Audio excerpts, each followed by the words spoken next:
আসসালামু আলাইকুম রহমতুল্লাহ। আলহামদুলিল্লাহ, আজকে আমরা একটি পুকুরে এসেছি বেড় জাল দিয়ে মাছ ধরার জন্যে। তো এই যে দেখছেন, এটা হচ্ছে বেড় জাল। এই বেড় জালটা দিয়ে আমরা আজকে এই পুকুরে কিছু মাছ ধরে আরেকটি পুকুরে পার করে দেব। তো দাদার পুকুরে এটা বেসিক্যালি।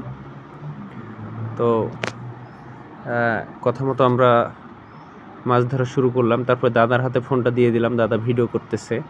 এবার আমরা মাছগুলোকে একত্রিত করার চেষ্টা করতেছি। এগুলো একদম ছোট ছোট যে মাছগুলো আছে, একদম রেনু মাছ, যেগুলো ডিম থেকে ফুটার পরে যে মাছটা আর কি, এই মাছটা ধরার জন্যে এ জালটা বেশি ব্যবহার হয়। এ জালটা আমরা আপনাদেরকে বানিয়ে দিই 6 মিলি সুতা দিয়ে।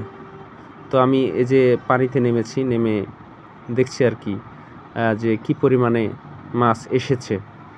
যেহেতু ডিম থেকে ফোটা মাছ, কিছুদিন আগেই মাছগুলো ফুটেছে, 1.5-2 মাসের মতো হবে হয়তোবা। তো এবার আমরা মাছগুলো দেখার চেষ্টা করব যে মাছগুলো কত বড় হয়েছে, এবং মাছগুলো ডামে করে নিয়ে একটু পুকুরে আমরা দিয়ে দিব আর কি। এই পুকুরে আর কি মাছ বেশি হয়ে গেছে, তো ডিম দেওয়া হয়েছিল যা, তাতে মাছ বেশি হয়েছে।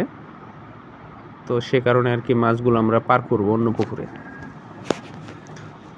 তো কথা মতো আমরা সেই পুকুরে জাল টানার পরে দেখলাম যে প্রচুর পরিমাণে ডাড়কিনি মাছ এসেছে, যেগুলো হাতে দেখালাম।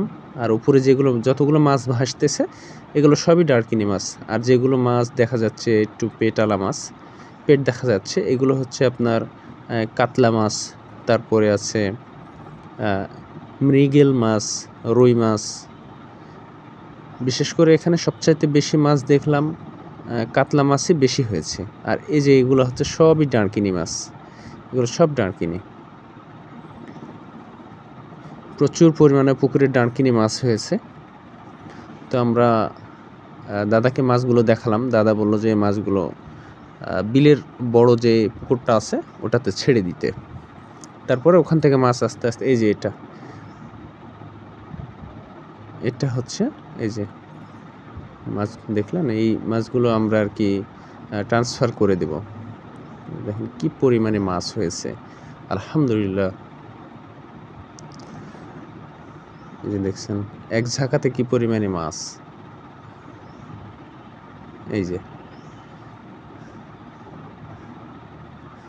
এখানে 3টা দেওয়া হলো, দেওয়ার পরে দাদা বলল যে আরও একটি দিতে। তো সে কারণে আর কি আমরা আরও একটি দিলাম। আর মাছগুলোকে প্রতিনিয়ত পানি দিতে হচ্ছে, পানির ঝাটকা দিতে হচ্ছে, যাতে মাছগুলো মারা না যায় আর কি। অক্সিজেন সরবরাহটা যেন ভালো থাকে ওখানে। আর এগুলো হচ্ছে ডাড়কিনি। তা আরও একটি ঝাঁকা দেওয়া হলো আর কি, যেহেতু কম হয়েছিল। এই যে একদম ছোট ছোট মাছ থেকে এই জালে আপনারা একদম ছোট ছোট মাছ চলে আসবে, একদম রেনু মাছও চলে আসবে। ডাড়কিনি, ছোট ছোট মাছ, কোনো মাছই এটাতে না আশা করবে না ইনশাল্লাহ। তো এই যে দেখেন, এই যে ফাতা বাঁধা আছে, এটা কমপ্লিটলি একটা রেডি জাল। তো আপনারা যখন আমাদের থেকে জাল কাস্টম অর্ডার করে বানিয়ে নেবেন, তখন বহরে কতটুকুন নেবেন এবং লম্বায় কতটুকুন নেবেন সেটা বলে দিলেই আমরা এই জালটা দিয়ে দিই। এই জালটা প্রাইস আসে মাত্র 140 টাকা হাত। 100 হাত জালের জন্য আমরা 14 টাকা রাখি, যাবতীয় সব খরচ আমাদের। 14,000 টাকায় একদম কমপ্লিটলি জাল আপনি নিয়ে গিয়ে পুকুরে নামিয়ে দিয়ে মাছ ধরতে পারবেন। এই যে এগুলো হচ্ছে ডাড়কিনি, কত ছোট ছোট দেখছেন। তারপরও পুকুরে জালে আর কি 6 মিলি জালে চলে এসেছে সব মাছ। তো এইভাবে মাছ আর কি বাছা সহজ হচ্ছে না, সেই কারণে আমরা মাছগুলো আবারও ছেড়ে দিয়ে আমরা আবারও পুনরায় ডামি দিয়ে দিতে লাগলাম। এখানে দেখলাম যে এই যে মাছ আমরা ভালোভাবে বাছাই করতে পারছি না, মাছ চলে আসতেছে রেনু মাছগুলো ডাড়কিনি মাছের সাথে। সে কারণে আর কি আমরা মাছটা ছেড়ে দিলাম। এই যে আবারও পানি মারা হচ্ছে। তো আপনারা যারা এই জালগুলো নিতে চান, কাস্টম অর্ডার করে আমাদের থেকে যারা এই জালগুলো নেন, তো আলহামদুলিল্লাহ আপনারা যারা জাল নেন, জাল নেওয়ার পরে মাছ ধরার পরে আমাদেরকে একটি রিভিউ দিয়ে দিবেন ইনশাল্লাহ, তাহলে আমাদের জন্য ভালো হয়।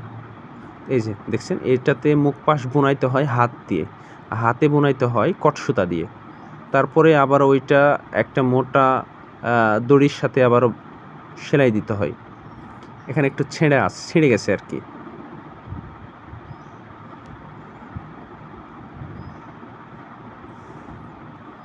তো এই ধরনের জাল যারা আপনারা কাস্টম অর্ডার করে বানিয়ে নিতে চান, তারা আমাদের সঙ্গে যোগাযোগ করতে পারেন নিচে দেয়া স্ক্রিনের নাম্বারে, অথবা আমাদের চ্যানেলটি ভিজিট করতে পারেন আপনারা।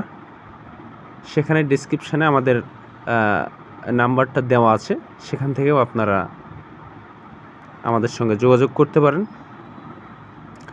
তো আলহামদুলিল্লাহ, এতক্ষণ যদি আমাদের ভিডিওটা ভালো লেগে থাকে, তাহলে আমাদের ইউটিউব চ্যানেল জালের সমাহার সাবস্ক্রাইব করবেন, লাইক এবং কমেন্টস করবেন। এবং সেম একই নামে আমাদের ফেসবুক পেজ জালের সমাহার আছে, আমরা সেম একই রকম ভিডিও দুই জায়গাতেই ছেড়ে থাকি। তো আপনাদের যদি ভালো লাগে, জালগুলো নেওয়ার জন্য যোগাযোগ করবেন। আসসালামু আলাইকুম ওয়া রাহমাতুল্লাহ।